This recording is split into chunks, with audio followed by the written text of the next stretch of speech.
Hi, I'm Dave Marciniak with Revolutionary Gardens, and today we're going to talk about how to repair landscape lights. There can be a number of things that go wrong with your landscape lights, the easiest of which is going to be that landscape light just will not stay upright in the ground. That can be solved by checking the ground stake and making sure that you have the right size ground stake for that light. You can see here, this is a pretty small ground stake for the size of the light, especially with the large head on it. What I would do on something like this is change it out for a bigger ground stake, something like this. That way, if you have soft or sandy soil or an area where things are prone to get bumped into, it'll hold itself up and work just fine. Another thing that you can check is check that connection between the light and the wire if that light's not coming on. These big box store style lights have these clip connections on them. You need to make sure that these clip connections are securely locked, and if they are not, what happens is moisture gets in, it gets into that connection, causes a short circuit, and that light will not come on. A more professional grade light has these splice connections like this that are often just with a wire nut, a little bit of silicone, electrical tape. Either way, you want to make sure that those are watertight and secure as well, or else you'll have a problem as well.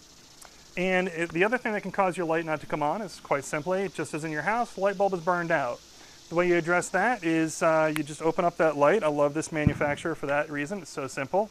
Open that shroud up, pull that out. You've got access to your bulb. You can go ahead and change it out. What I recommend is that whenever you do change out a bulb on a low voltage landscape lighting system, that you make sure you replace it with the same wattage of bulb that you used before. Reason being, your system is precisely calibrated for that wattage of light. If you go ahead and you use, let's say, a bigger wattage light on that line, you can end up with dimmer bulbs or lights that don't even come on farther down the line. So it's important to remember that moisture is one of the most critical things you need to avoid with a landscape lighting system. You want to pay attention to manufacturer recommendations when you're installing and maintaining your system. If your light comes with a gasket, make sure you put the gasket in. You can see here this gasket is crumbling and falling apart.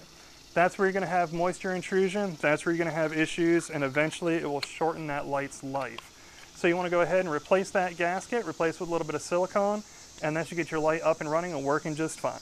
So again, just remember, it can be a simple fix, and that's always the first place to start. Start with the simplest fix and you'll work your way down the line.